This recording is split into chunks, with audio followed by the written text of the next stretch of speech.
देखो इसमें परमाणु में किस तरह से इलेक्ट्रॉन भरते हैं उसको देखेंगे। तो पहला देखो इसमें, पहला कार्बन से देखते हैं। कार्बन परमाणु की मान कितना है, 6 है। तो सबसे पहले क्या करेंगे, इसका इलेक्ट्रॉनिक विन्यास लिखेंगे, उसी हिसाब से हम कक्षाओं को क्या करेंगे, परमाणु कक्षाओं को फिल करेंगे। तो इसका इलेक्ट्रॉनिक विन्यास जो होगा वो क्या होगा, 1s2, फिर होगा 2s2, 2p2। तो पहली कक्षा में कितना इलेक्ट्रॉन आएगा, इसमें 2 इलेक्ट्रॉन आएगा, दूसरी कक्षा में 4 इलेक्ट्रॉन आएंगे। ठीक है। तो कक्षाओं में इलेक्ट्रॉनों को कैसे भरते हैं, पहली कक्षा में 2 इलेक्ट्रॉन, दूसरी में 8, तीसरी में 8, 18, फिर 18, फिर आपका 32, फिर 32, टोटल कितना होगा, 118 तक भरे जाते हैं। ये कक्षाओं की संख्या यानी n बराबर है। n बराबर पहली कक्षा, दूसरी, तीसरी, चौथी, पांचवी, छठी और 7। टोटल आवर्त 7 होते हैं। आवर्त सारणी में कुल आवर्त कितने होते हैं, 7 होते हैं। और कुल वर्ग आवर्त सारणी में कितने होते हैं, 18। ये बात याद रखना है इसमें। तो इसमें कितनी कक्षाएं आई हैं, 2 कक्षाएं आई हैं। तो इसमें कक्षा की बात करें तो कक्षा की संख्या, कक्षा की संख्या बराबर n बराबर कितना होगा, 2, क्योंकि 1 कक्षा 2 कक्षा। पहली कक्षा में 2 इलेक्ट्रॉन आए थे, दूसरी में 8 आ सकते थे मैक्सिमम, लेकिन हमारे पास कितने बचे, 4 ही तो बचे, क्योंकि इलेक्ट्रॉन कितने हैं, 6। ठीक है। अगली बात देखो, परमाणु संख्या, परमाणु संख्या बराबर कितना है कार्बन का, 6। तो इलेक्ट्रॉनों की संख्या बराबर कितना होगा, वो भी 6 होगा। इलेक्ट्रॉनों की संख्या बराबर किसके होता है, प्रोटॉनों की संख्या के होता है। तो प्रोटॉन भी कितने होंगे, इसमें 6 ही होंगे। ठीक है, कितने होंगे, 6 होंगे। तो इससे हम अब इसमें परमाणु की विभिन्न कक्षाओं में हम इलेक्ट्रॉनों को भर सकते हैं। तो कक्षाएं कितनी है परमाणु की, 2। तो n बराबर 2 आ गया, तो हम 2 कक्षाएं बनाएंगे परमाणु की। सबसे बीचों बीच वाला भाग क्या होता है, परमाणु का नाभिक होता है, इसे क्या कहते हैं, n लिख सकते हैं। और नाभिक में कौन रहते हैं, प्रोटॉन प्लस न्यूट्रॉन रहते हैं। ठीक है। तो परमाणु की एक कक्षा ये हो गई और दूसरी ये हो गई। इनको कहते हैं k, फिर कहते हैं n। k l m n मान सकते हैं या 1 2 3 करके मान सकते हैं, जैसे मैंने ये लिखा है।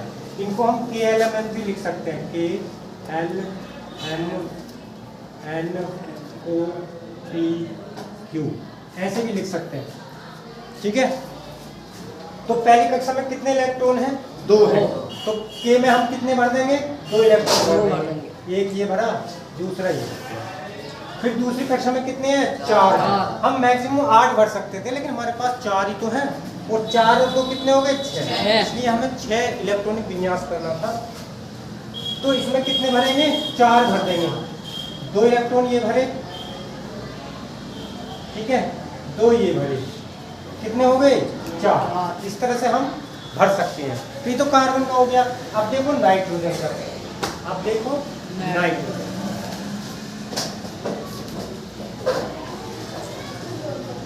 नाइट्रोजन ये होता है आपका N2। N मतलब कितना होता है, परमाणु क्रमांक 7 होता है। कितना होता है, 7। तो इसका इलेक्ट्रॉनिक कॉन्फ़िगरेशन कैसे करेंगे, ये देखो 1s2, 2s2, 2p6 हम भर नहीं सकते, p में 6 इलेक्ट्रॉन आते हैं। देखो s ऑर्बिटल में कितने इलेक्ट्रॉन आ सकते हैं, मैक्सिमम 2 और मिनिमम 1।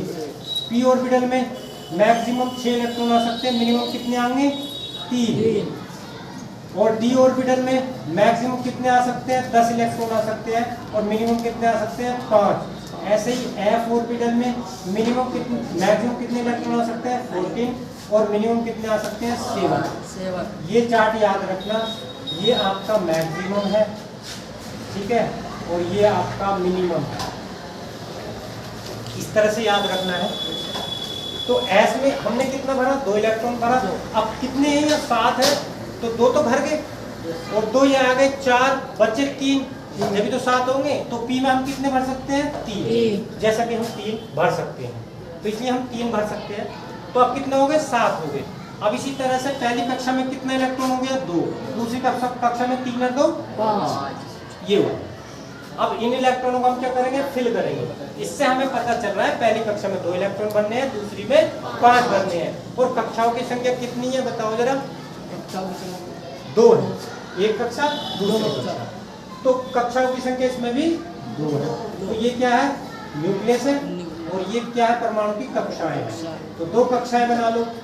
ये हो गई K और ये हो गया L। ठीक है। तो पहली कक्षा में कितने इलेक्ट्रॉन है? 2। तो 2 भर लो इस तरह से। दूसरी कक्षा में कितने? 5। 2 तो ये भरे मैंने, 2 ये भरे, 4 हो गए। एक इधर भर दो, जिधर मन करे। इस तरह से ये भर चुके हैं। अब इससे पता चल रहा है परमाणु संख्या कितना होगा? परमाणु संख्या Z बराबर कितना होगा? 7 होगा। इलेक्ट्रॉनों की संख्या बराबर कितना होगा? ये भी 7 होगा। प्रोटॉनों की संख्या बराबर कितना होगा? ये भी 7 होगा। ठीक है। इस तरह से हम निकाल लेंगे। तो ये हो गया। उसके बाद देखो तीसरा नंबर मैग्नीशियम, सोडियम का देखो। अब नाइट्रोजन, ऑक्सीजन का और देखो, मैंने कराई भी कल, लेकिन और समझ लो। ऑक्सीजन, ऑक्सीजन कितना होता है?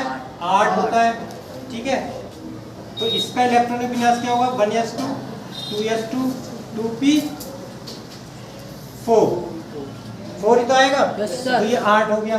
अब इस तरह से पहली कक्षा में 2, दूसरी में 4 2 6। अगर किसी तत्व में वैलेंस इलेक्ट्रॉन 4 से अधिक है तो उसे 8 में से माइनस कर देंगे तो उसकी संयोजकता आ जाएगी। तो इसलिए ऑक्सीजन की जो बैलेंसी होगी वो कितनी होगी? -2 होगी। कितनी होगी संयोजकता ऑक्सीजन की?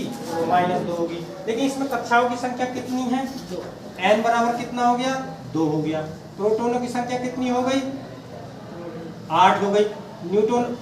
इलेक्ट्रॉनों की संख्या कितनी हो गई? 8। बस ये बात ध्यान रखनी है। अब इसकी जब इलेक्ट्रॉन 8 हो गए तो हमें 8 भरने हैं। देखो पहली कक्षा में 2 आ गए, दूसरी में 6, तभी तो 8 हुए। तो अब 8 इसमें भर लो, यहाँ को भरो 8। तो ये क्या है आपका? नाभिक है। ये बाहरी कक्षाएं हैं, इसकी कक्षाएं हैं 2 हैं। तो पहली कक्षा में कितना? ये K हो गई और ये L हो गई। पहली कक्षा में 2 हैं तो 2 भर दो K में, और L में कितने हैं? 6 हैं तो 6 भरो। 2 ये 4 और 2 ये भर दो, 4 2 6। इस तरह से ये हो गया। उसके बाद 4th नंबर देखो, सोडियम। क्या देखेंगे? सोडियम। सोडियम का परमाणु क्रमांक कितना होता है? 11 होता है। इससे पता चल जाएगा इसका इलेक्ट्रॉनिक विन्यास क्या होगा? 1s2 2s2 2p6। कितने हो गए? 10 हो गए।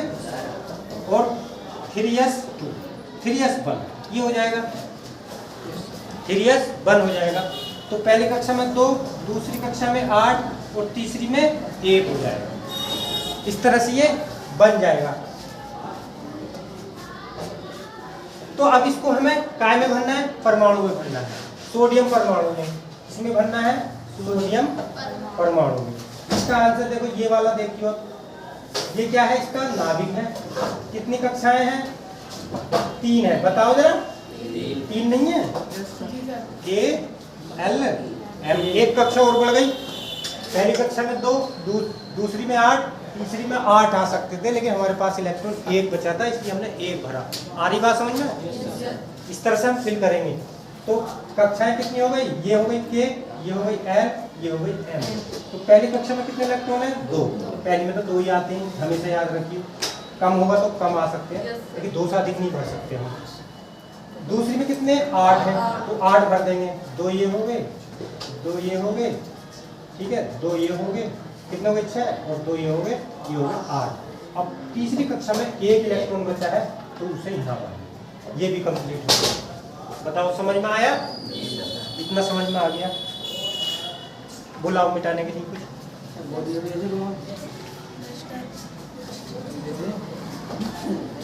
अगला नेक्स्ट वाला तत्व देखेंगे अब। उतारो मत, इसमें से देख को उतार दियो, ठीक है? टेंशन मत दो, जब ये पे डाल रहे तो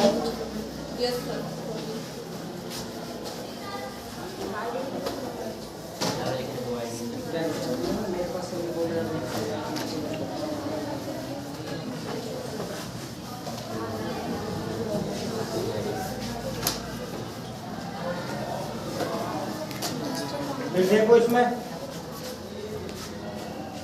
फिर बताओ जरा, एस ऑर्बिटल में ये मिनिमम है, ये क्या है? मिनिमम है, और ये क्या है? मैक्सिमम है। इलेक्ट्रॉन भरने हैं, ठीक है? तो एस ऑर्बिटल में मिनिमम इलेक्ट्रॉन कितने होंगे बताओ? 2 होंगे? नहीं, मिनिमम 1 इलेक्ट्रॉन होगा, और मैक्सिमम कितना होगा? 2। पी ऑर्बिटल में मिनिमम कितने होंगे? 3 और मैक्सिमम 6। डी ऑर्बिटल में मिनिमम कितने होंगे? 5 और मैक्सिमम 10, अभी बताए थे। और एफ ऑर्बिटल में मिनिमम कितने होंगे? 7 और मैक्सिमम कितने होंगे? 14। ये बात याद रखनी है, अभी बताएंगे। इसी के हिसाब से हमें इलेक्ट्रॉनिक कॉन्फ़िगरेशन करना है। उसके बाद मैग्नीशियम वाला देखो, 5th नंबर मैग्नीशियम।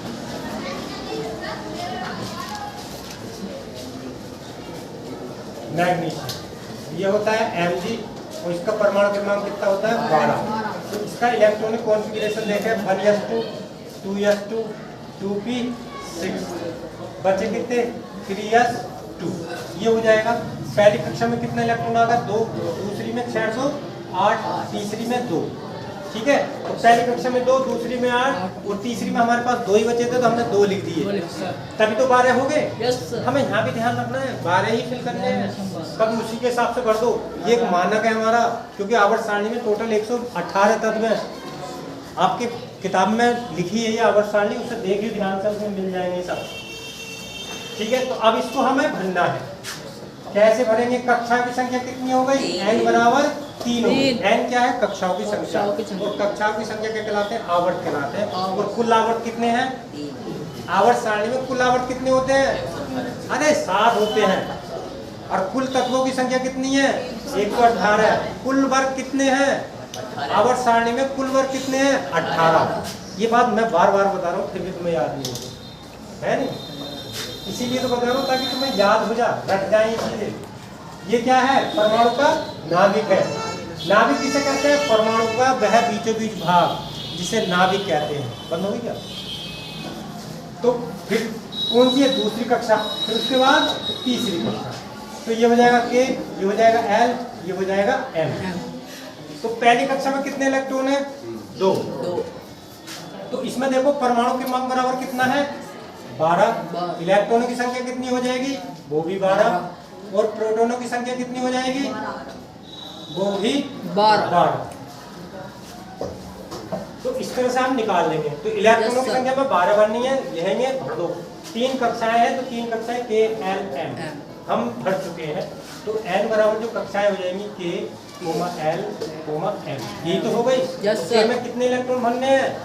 2। तो ऐसे लिख दो K L M। K में 2, L में 8 और M में 2। तो भर दो। K में कितने? 2। L में कितने? 8। 2 2 4 हो गए, 4 2 6 और 2 8। बच्चे कितने? M क्लास बची। M में कितने हैं? 2 इलेक्ट्रॉन। 2 ये बचे। Yes sir. ठीक है, इस तरह से फिल होगी। Yes, अगला देखो सल्फर देखो, अब मैग्नीशियम, एल्यूमिनियम देखो, मैं क्रम से कराता हूँ। Yes sir. एल्यूमिनियम,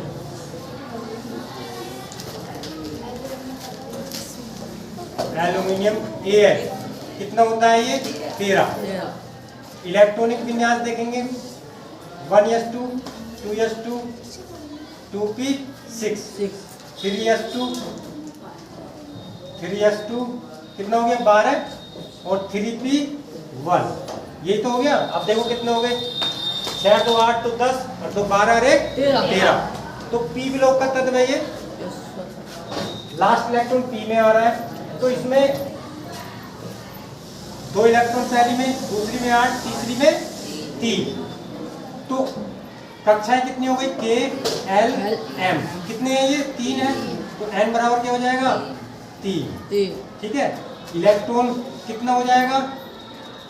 13। प्रोटॉन कितने होंगे? 13। ठीक है। जेड बराबर परमाणु क्रमांक कितना है? 13। ठीक है। अब 13 भरने हैं। कैसे भरेंगे देखो,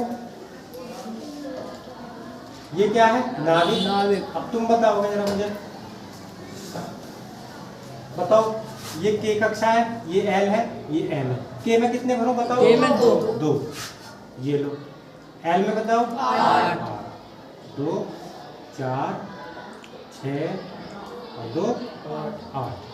एम में बताओ कितना भरूं? 3। 1 2 3। ये हो गया। उसके बाद सिलिकॉन देखो, अब 7 नंबर सिलिकॉन। इसको कहते हैं SI लिखते हैं इसको। और कितना होता है ये? 14 होता है। कितना नंबर है इसका? 14।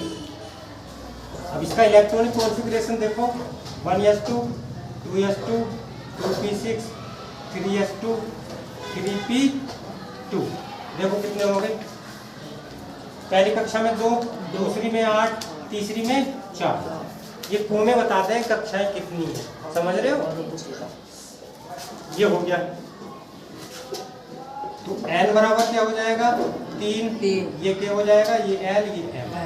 इसे भी भरो, बहुत आसान है ये। अब समझ में आ गए होंगे तुम्हारे। पहली कक्षा, दूसरी कक्षा, तीसरी कक्षा, K L M। पहली कक्षा में कितने बनने हैं? 2। दूसरी में 8। अरे कहाँ भर गई? पहली कक्षा में 2, दूसरी में कितने? 8।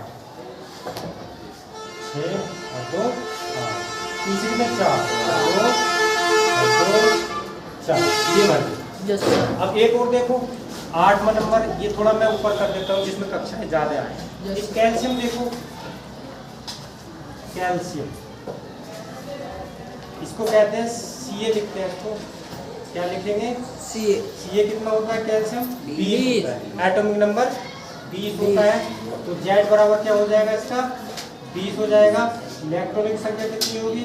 20 होगी। प्रोटॉनों की संख्या कितनी होगी? वो भी 20 होगी। ठीक है। तो पहली कक्षा में 1s2 2s2 2p6। इधर देखो 3s2 3p कितना आएगा? 10 तो 12 3p6 कितने हो गए? 18 हो गए। 18 और 4s2 20 हो गए। इस तरह से आएगी। पहली कक्षा में 2 इलेक्ट्रॉन, दूसरी में 8, तीसरी में भी 8 और चौथी में 2। देखो तीसरी कक्षा में 8 भर सकते हैं, इसीलिए मैंने 8 भरी। और बचे 2, तो 2 हमने जो कि 2 लिख दिए। अब इनको भरना है। तो N बराबर कक्षाएं कितनी हो गई बताओ जरा? N बराबर 4 हो गई। कक्षाओं की संख्या 4। अब कक्षाएं ज्यादा हो गई तो 4 कक्षाएं बनाएंगे। क्या हो जाएंगी? K L M N। N तक हो गई।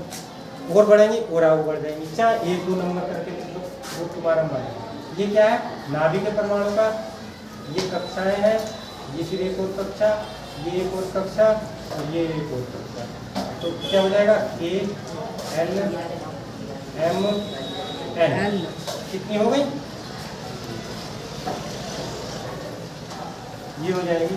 तो इस तरह से 4 कक्षाएं हो गई। पहली कक्षा में कितने इलेक्ट्रॉन भरना है? 2। दूसरी में 8। ठीक है। तीसरी में भी 8 भरना है। 2 4 6 2 8। ठीक है। और चौथी में कितने हैं? 2। 1 तरह से